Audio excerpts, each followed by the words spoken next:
Hello tout le monde, j'espère que vous allez bien. Je suis très contente de vous retrouver pour une nouvelle vidéo sur ma chaîne. J'espère qu'elle vous plaira et j'espère aussi qu'elle vous sera utile. Si c'est la première fois que vous passez sur cette chaîne, bienvenue à vous. Moi c'est Marie, je suis bibliothécaire et je parle de mes lectures sur les réseaux sociaux, notamment sur cette chaîne. Je parle aussi un petit peu de ma vie parfois et j'adore parler du métier de bibliothécaire et c'est l'objet de la vidéo d'aujourd'hui.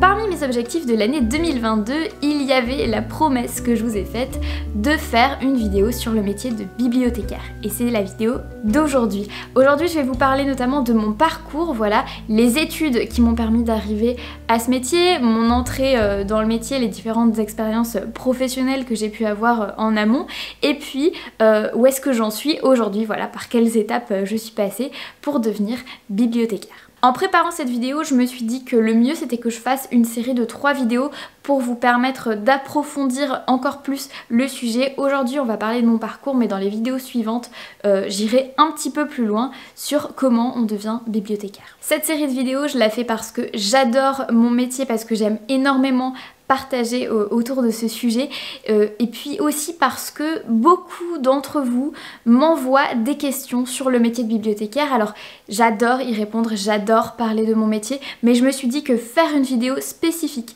sur le métier de bibliothécaire ce serait encore mieux, comme ça je pourrais vous renvoyer vers cette série de vidéos. Je rappelle encore une fois que c'est une vidéo tout à fait subjective parce que je vais vous parler de mon parcours. Il y a plusieurs parcours possibles pour atteindre le métier de bibliothécaire, mais aujourd'hui je vais vous raconter mon expérience. Sachez que j'ai toujours beaucoup lu, j'ai toujours aimé lire. Mais il n'y a pas que ça. Au niveau des études, il faut savoir aussi que j'étais nulle dans les autres matières. Les maths, l'économie, laissez tomber, j'y comprenais rien du tout. J'ai donc choisi de me lancer dans une voie littéraire en commençant par un bac L, grâce notamment au soutien de ma famille qui m'a poussée dans cette voie. Mais par contre, mes parents, ils m'ont dit ok, si t'y vas et t'y vas à fond en gros. Ça voulait dire quoi? Ça voulait dire qu'après le bac littéraire, ils envisageaient pour moi une voie un peu royale et qui m'ouvrirait des portes, parce qu'ils avaient peur de ce cliché de si tu fais un bac L, tu vas te retrouver au chômage en gros. Donc ils m'ont poussée vers une voie très élitiste et je vous rassure, ce n'est pas la seule voie pour atteindre le métier de bibliothécaire, mais c'est la voie qui me correspondait et qui m'intéressait. Après mon bac L, j'ai fait une prépa littéraire Hippocagne-Cagne. On appelle ça prépa AL, en tout cas à l'époque où je l'ai passée, c'était une prépa AL. Donc je suis partie de chez mes parents qui habitent en Provence, je suis allée 2 ans à Lyon, au lycée Édouard Herriot, et j'ai pu faire mes 2 années de prépa. L'avantage de la prépa, il y en a plusieurs, c'est que d'abord c'est une voie un petit peu royale, c'est-à-dire que quand tu mets sur ton CV que tu as fait une prépa, tout de suite ça fait joli. Il y a d'autres avantages aussi, c'est encore très général en termes de culture, c'est-à-dire que c'est pas juste de la littérature ou c'est pas juste des langues, c'est vraiment, il y a de l'histoire, il y a de la géographie, il y a du latin, il y a du grec selon les options que vous choisissez, il y a différentes langues étrangères, il y a de la littérature bien sûr, voilà, il y a différentes matières et ça vous permet en fait de garder une très bonne culture générale. Bien sûr, la prépa, il y a des inconvénients. Ça veut dire quoi? Ça veut dire que la plupart des personnes qui font la prépa, ils visent après des grandes écoles. Moi quand je suis arrivée en prépa, c'était d'abord parce que ma famille m'a beaucoup soutenue et m'a beaucoup poussée dans cette voie un petit peu élitiste, mais c'était aussi parce que je voulais garder ce truc un petit peu général. Mais je voulais pas forcément faire de grandes écoles, je voulais pas forcément enseigner après, parce que bien souvent après Hippocagne-Cagne les gens visent l'ENS. L'ENS ça permet ensuite de se former pour faire des agrègues et pour devenir prof à la fac par exemple, mais c'était pas forcément la voie vers laquelle je voulais m'orienter. Donc c'était bien parce que je gardais un socle, mais c'était moins bien parce que j'étais encore un petit peu perdue dans ma tête, je savais pas vraiment vers quelle voie j'allais me tourner après. Du coup l'inconvénient de la prépa c'est que c'est très difficile et si jamais vous savez pas encore ce que vous voulez faire, ça peut facilement miner le moral. Parce que vous êtes là et vous doutez un petit peu de ce que vous allez faire plus tard, vous vous dites est-ce que ça rime à quelque chose, et heureusement, déjà les profs étaient très sympas contrairement à ce qu'on dit généralement sur les profs de prépa, d'une part, et d'autre part ça m'a vraiment beaucoup intéressée, toutes ces analyses littéraires que j'ai pu faire, toute cette culture que j'ai pu engranger en prépa, c'était vraiment super intéressant, donc c'est vraiment une voie qui a été royale malgré les difficultés. Du coup si vous faites une prépa, ça équivaut à un bac+2. Un bac+2 c'est pas une licence encore complète, du coup soit vous pouvez décider de QB, c'est-à-dire de refaire la 3e année de prépa, soit vous pouvez poursuivre en licence. Personnellement j'ai choisi de prendre la passerelle vers une licence professionnelle, j'ai fait une licence professionnelle métier du livre, spécialité bibliothèque, donc je suis passée en fait directement dans la 3e année qui m'a permis de poursuivre mes études dans un parcours assez lisse, assez logique et assez cohérent. Et donc je suis retournée en Provence et j'ai fait ma L3 du coup licence professionnelle à Aix-en-Provence. La licence professionnelle, c'est très intéressant parce que de même qu'en prépa, on reste quand même dans une petite classe, on est encore très entouré par des profs et on n'est pas complètement largué comme on pourrait l'être à la fac où tu fais tes cours et il n'y a pas vraiment de contrôle, il n'y a pas vraiment de suivi, enfin de contrôle de la part des profs, voilà. C'est très éloigné finalement des enseignants. Alors qu'en prépa et en licence pro, on est vraiment sur des petits groupes, les profs ils sont ils sont très présents et donc c'est quand même un avantage quand tu as besoin de cadre pour travailler. Moi je pense que j'avais besoin de ça, j'avais besoin de ce suivi régulier et désolé il y a un scooter qui passe, mais de toute façon à chaque fois que je lance une vidéo il y a un scooter donc c'est pas grave. Voilà, j'avais besoin de ce cadre, j'avais besoin de cette rigueur et je sais que si je l'ai pas et que tu me dis il y a un partiel dans 3 mois, laisse tomber, je le révise pas, ou alors vraiment à la dernière minute et ça c'est pas bien. Il y a un autre avantage à la licence professionnelle, c'est que c'est dans le titre, hein, mais c'est très professionnalisant. Et il faut savoir que si vous ne passez pas par une prépa, et ça n'est absolument pas obligé pour devenir bibliothécaire, je vous conseille malgré tout très fortement de faire le DUT et la licence professionnelle métier du livre. Je crois que maintenant il existe un parcours différent qui s'appelle BUT et c'est en 3 ans, donc c'est comme le DUT plus la licence sauf que c'est un parcours en 3 ans.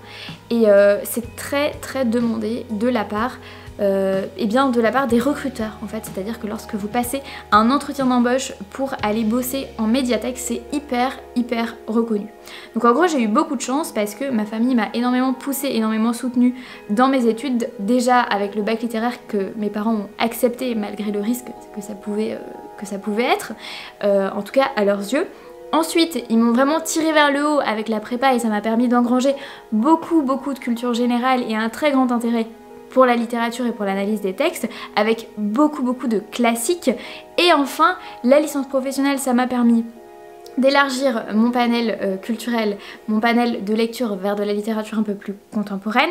Ça m'a permis de me professionnaliser énormément, à la fois dans les métiers du livre de manière générale, parce qu'il y a quand même un tronc commun qui vous permet de connaître à la fois le milieu de l'édition, le milieu de la librairie et le milieu des bibliothèques, et aussi de me professionnaliser à fond dans le métier des bibliothèques, parce qu'il y a beaucoup de stages et il y a beaucoup d'intervenants qui viennent et qui sont eux des professionnels des métiers du livre, c'est pas des profs, c'est des professionnels du métier qui viennent t'expliquer le métier, qui viennent t'expliquer comment le métier a évolué. Et du coup quand tu arrives après un entretien d'embauche, tu as un CV qui est carré déjà, et ensuite tu as une culture métier qui est déjà présente et qui n'est pas forcément le cas pour des personnes qui ne sont pas passées par cette voie-là des métiers du livre.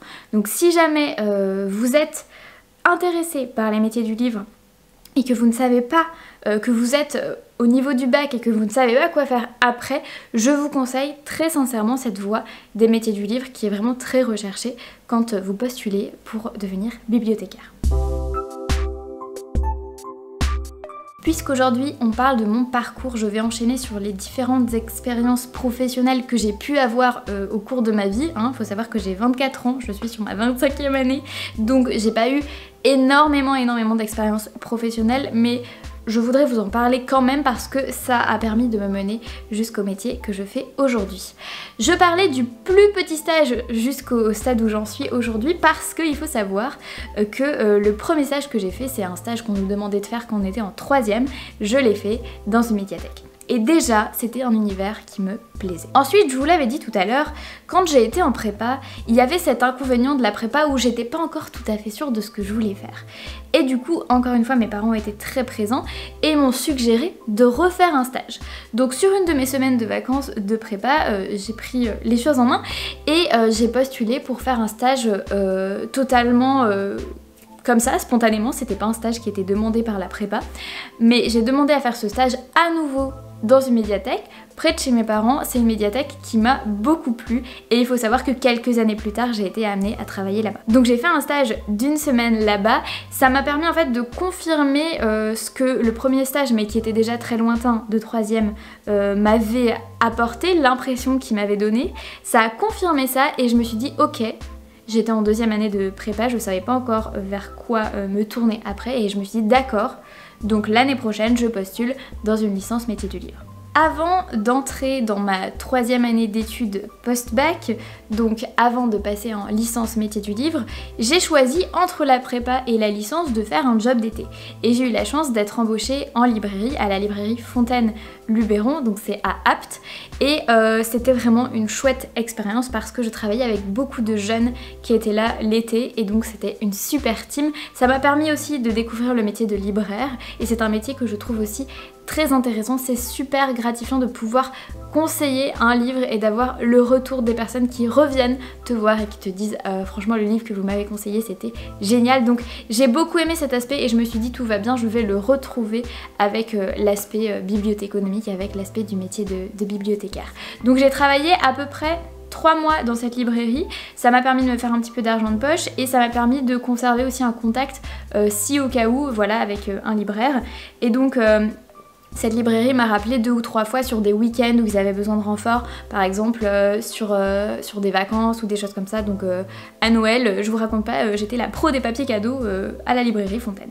Outre cette parenthèse de libraire qui m'a quand même permis d'avoir un contact avec l'un des métiers du livre qui m'a bien plu, je suis passée après en licence professionnelle et je vous le disais tout à l'heure, c'est super professionnalisant parce qu'il y a 2 stages de 2 mois qui sont imposés avec des rapports de stage à faire et dans les rapports de stage t'es obligé d'analyser vraiment le contexte historique de la ville et du territoire dans lequel s'inscrit la bibliothèque, quand est-ce qu'elle a été construite, comment, pourquoi, quel était le projet, voilà, il y a énormément de questions qui vont avec et donc c'est super professionnalisant, super intéressant et ça te permet d'analyser en profondeur et bien voilà l'histoire d'une médiathèque et le projet de base et est-ce que les objectifs prévus à l'origine ont été atteints, pourquoi non, etc. Donc c'est vraiment très intéressant et bien sûr ça te permet d'être bibliothécaire pendant 2 fois 2 mois donc c'est toujours cool. Du coup ces 2 stages, je les ai fait dans 2 médiathèques différentes. Le premier stage, je l'ai fait dans un réseau de médiathèques qui était proche de chez mes parents et le 2e stage, je l'ai fait dans le 06 à la médiathèque de Villeneuve-Loubet. Juste après la licence professionnelle, j'ai fait un stage qui était pas du tout obligatoire mais encore une fois je voulais me faire un peu d'argent de poche pour l'été et aussi continuer à avoir des expériences professionnelles dans les métiers du livre. Du coup j'ai fait un stage de 4 mois si je vous dis pas de bêtises au sein d'un festival littéraire. C'était super intéressant mais je me suis tout de suite dit que ça ne me correspondait pas par rapport à ce que je voulais faire en termes de métier plus tard. Pourquoi? Parce que moi ce que j'aime c'est le conseil, moi ce que j'aime c'est la lecture, moi ce que j'aime c'est voilà, être au service des gens. L'organisation d'un festival littéraire, ça n'a rien à voir. Je passais ma journée dans un bureau à envoyer des mails et à faire des publications sur Facebook. Ok, les publications Facebook, ça va, ça m'intéresse. Les publications Insta aussi, puisque c'est ce que je fais sur mon temps libre. Mais j'avais aucun contact avec le public, aucun retour des festivaliers. Voilà, au final, tu passes 4 mois à organiser un truc et au final, le festival, il a lieu sur 1 semaine. Tu rencontres même pas les auteurs, tu rencontres même pas les gens, t'as le temps de rien faire. Et le reste du temps, tu l'as passé soit dans ton bureau à envoyer des mails, soit à organiser des réunions avec des partenaires qui écoutent rien, soit à distribuer des flyers que les gens jettent 1 semaine après.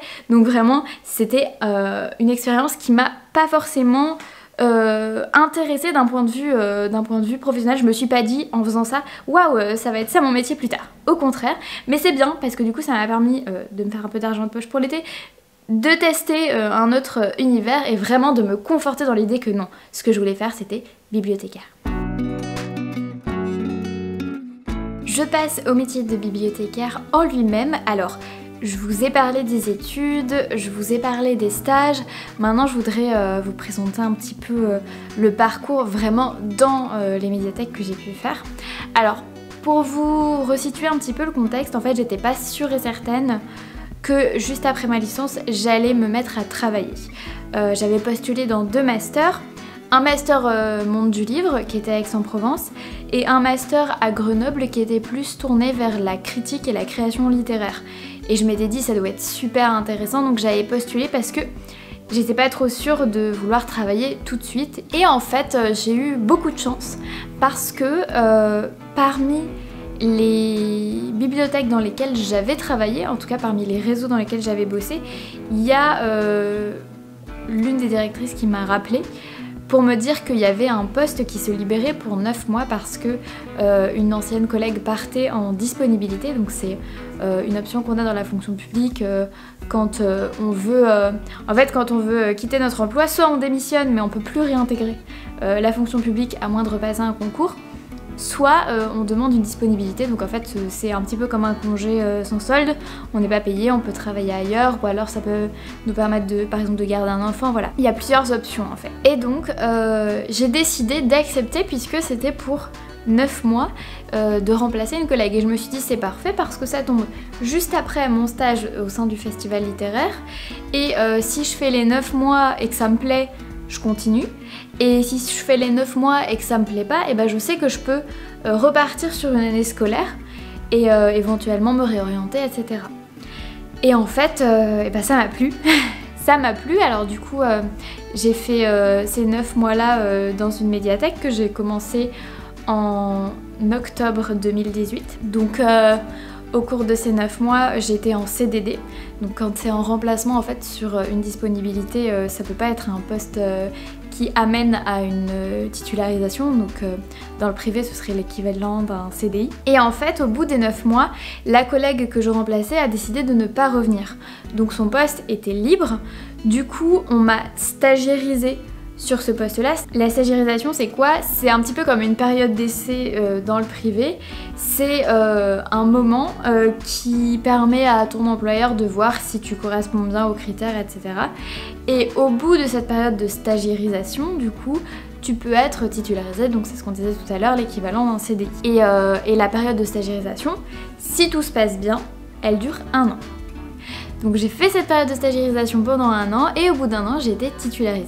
Donc le poste que j'occupais à ce moment-là, c'était un poste de catégorie C, adjointe du patrimoine. J'ai été d'abord en CDD dessus, puis stagiairisée, puis titularisée.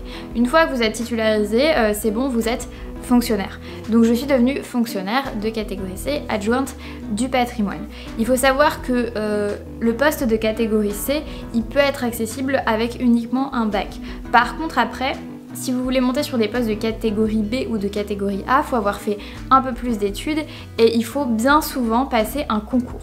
C'est possible aussi avec de l'ancienneté, mais il n'y a pas que l'ancienneté qui compte, il y a aussi un examen professionnel et ça prend des années et des années. Il faut savoir que au moment même où j'étais en train d'être titularisée, au moment même de ma stagiairisation de catégorie C, j'avais en tête de passer le concours de catégorie B. Donc il faut savoir que je l'ai passé alors même que j'étais pas encore titulaire de mon grade de catégorie C, et je l'ai eu. Voilà, j'ai eu beaucoup de chance, j'ai eu mon concours de B, ce qui fait que je me suis retrouvée sur un poste de catégorie C, titulaire, fonctionnaire, tout allait bien, mais que je savais qu'il fallait que je trouve un poste de catégorie B. Pourquoi? Parce qu'en fait quand tu passes un concours et que tu le réussis, la chance, déjà bravo, et ensuite il faut que tu trouves un poste qui correspond à ce grade-là. Tu peux faire une demande à la collectivité dans laquelle tu es employé pour qu'ils te promeuvent sur un poste qui correspond au grade que tu as eu dans ton concours. Donc pour mon cas, j'aurais pu faire la demande à ma collectivité de voir s'il n'y avait pas un poste de B sur lequel je pouvais être nommée. Moi j'ai pas fait la demande à ma collectivité parce que j'avais envie de me rapprocher de mon copain, j'avais envie qu'on emménage ensemble, donc je savais que j'allais chercher un poste de catégorie B un petit peu plus loin que la collectivité dans laquelle je travaillais et que j'allais demander une mutation. J'ai mis un certain temps à arriver sur un poste de B. Il faut savoir que quand on a le concours, on a 2 ans, renouvelable 1 an, renouvelable 1 an, pendant lesquels notre concours est garanti. Au bout de 4 ans, du coup, ton concours, tu le perds si tu n'as pas trouvé de poste correspondant. Donc moi, j'ai postulé plusieurs fois, puis il y a eu les confinements entre temps, donc c'était un peu compliqué de trouver un poste. Il y a eu un petit laps de temps où j'ai continué à travailler sur mon poste de C, jusqu'au jour où j'ai eu un entretien d'embauche qui a très bien fonctionné, et à partir de là, j'ai été embauchée, donc en juin 2021, sur un poste de catégorie B. Rebelote cette histoire de période d'essai et de stagiarisation, et actuellement je suis toujours fonctionnaire stagiaire, donc ça veut dire en voie de titularisation. Comme j'ai commencé en juin, si tout se passe bien, en juin de cette année, donc très bientôt, je serai titulaire de mon grade de catégorie B. Quand j'ai passé mon entretien d'embauche, c'était pour avoir un nouveau poste sur ce grade-là, et c'était un poste d'adjointe au responsable d'un pôle. Donc dans les médiathèques, souvent on travaille par pôle, par section, par secteur, on a différentes appellations. Souvent vous retrouvez section adulte, section jeunesse, vous pouvez retrouver section documentaire, vous pouvez retrouver section ado, etc. Donc moi j'étais embauchée à la base sur un poste d'adjointe au responsable de l'un de ces pôles. Donc c'est très pyramidal, c'est très hiérarchisé, mais en gros voilà, il y a la direction, les adjoints à la direction, et après il y a des responsables de pôle. Et chaque responsable de pôle a un ou plusieurs adjoints, et après il y a aussi des agents. Donc les agents sont généralement de catégorie C et ils ont des missions, beaucoup d'accueil de public. Quand on passe sur un poste d'adjoint ou d'adjointe à un responsable de pôle, en tout cas dans la médiathèque dans laquelle je travaille, on a seulement du management fonctionnel. Donc moi j'ai été embauchée sur la partie adjointe au responsable du pôle littérature et art et spectacle sur le volet art et spectacle uniquement. Ça veut dire que je m'occupais des acquisitions de CD, de DVD, et que je jetais un petit œil sur le fond de beaux-arts et sur le fond de bande dessinée. Tout ce qui avait un rapport avec les arts et spectacles. Parallèlement à ça, dans ce même pôle, donc il y avait différents agents que je ne manageais pas du tout, puisque moi j'avais juste un regard sur les collections, et il y avait aussi une autre adjointe à ce responsable de pôle qui elle était plutôt sur le volet littérature. Et en fait le responsable de pôle il coordonne vraiment tout ça. Il s'est passé quelque chose et je profite de cette vidéo pour l'annoncer. J'en suis trop fière en fait, c'est pour ça. C'est un peu stressant, c'est beaucoup de pression, c'est beaucoup de travail, mais j'en suis quand même trop fière. Il faut savoir que le responsable du pôle littérature et art et spectacle a décidé de demander sa mutation parce qu'il avait d'autres projets professionnels. Et il faut savoir que j'avais le même concours que cette personne. Pas le même niveau d'expérience, mais le même concours. Et j'ai eu la chance immense, encore une fois, vous verrez qu'au travers de tout mon parcours, j'ai eu beaucoup de chance. La direction m'a proposé de remplacer mon ancien responsable sur un poste de responsable de pôle. Et du coup, depuis tout juste un mois, j'ai changé encore de poste au sein de la même collectivité, au sein de la même structure, et je suis devenue responsable du pôle littérature et art et spectacle. Et comme c'est tout nouveau pour moi, ce genre de poste avec du management, etc., et ben je découvre plein de trucs d'un coup, et donc je dois m'adapter. Et d'un autre côté, c'est tellement intéressant que je me régale. Je suis très fière en fait que la direction m'ait fait confiance pour me promouvoir sur un poste de responsable de pôle alors que j'ai pas encore fini ma période d'essai. Ça veut dire que vraiment ils me font confiance et du coup ça me fait énormément plaisir. Voilà, je suis très contente et je suis contente aussi du coup de pouvoir récupérer à la fois la gestion des arts et spectacles mais aussi de la littérature parce que vous le savez, vous l'avez compris, je suis très littéraire. J'aime beaucoup la musique et le cinéma que je gérais auparavant, j'aime beaucoup la BD, etc. Mais j'aime aussi énormément la littérature et pouvoir faire tout ça en un seul poste, et ben c'est vraiment une fierté et je suis ravie d'avoir eu ce poste. Et voilà, c'est tout concernant mon parcours. Merci beaucoup d'avoir regardé cette vidéo. Si ça vous a plu, n'hésitez pas à regarder les 2 suivantes que je sortirai concernant le métier. Si vous avez des questions, vous pouvez les poser en commentaire, j'y répondrai avec grand plaisir. Pensez à vous abonner, à liker, à partager. Merci à toutes et à tous d'avoir regardé cette vidéo et à très bientôt. Ciao.